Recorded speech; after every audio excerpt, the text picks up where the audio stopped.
This year has been the hardest year ever. Really? Right. And it's 50-50 that we'll survive.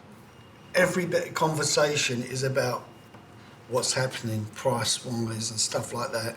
It's almost like a state of shock. Every It week is. you go supermarket shopping, it reminds you of Yeah. how much things are costing. And do you agree this is the hardest year? Certainly, yeah, without a doubt. You should be able to afford the general things in life, not struggle to pay for something that a few years ago you could buy easy. What's this country coming to? Why do you think the government doesn't get it?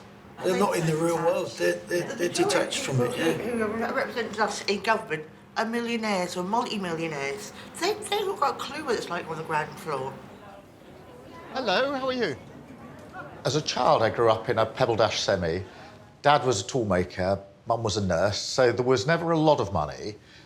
So I know what that feels like, and that's what makes me so determined that we will cut the cost of living and ensure that families don't have to go through that on a regular basis. If and when Keir gets a chance to be Prime Minister, the people who'll have it in his mind are the people who he grew up amongst, ordinary working people. You have to decide what the priorities are, and even when there's not much money to go around, there's a choice about who to put the burden on and who to try and shield. Why can't that be done now? Because the Tories don't want to. It could- That's that's the not the choice they're frustration. making. It could be done. It could be done. Yeah, It could be done, yeah. Right.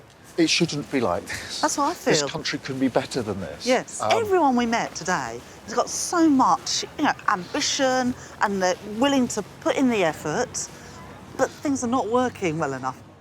Having enough money to make ends meet is a matter for me, not just of economics, but of respect and dignity.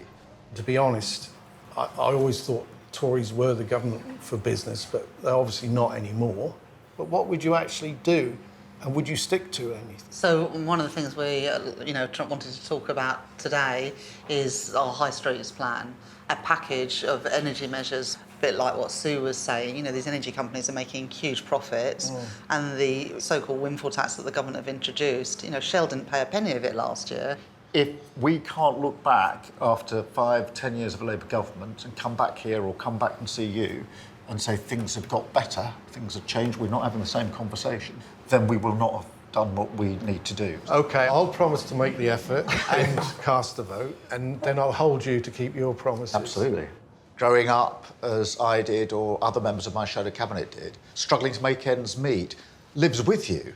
Through that connection comes the determination to turn things around, to fix things in this country and to make sure that we cut the cost of living for so many people across the country. Keir Starmer believes that Britain can be better than this.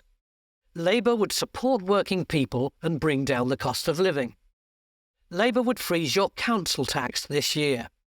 Labour would bring down your energy bills. Labour would bring food prices down by helping manufacturers with energy costs and cutting red tape at ports. Labour would fund this by a proper windfall tax on energy companies.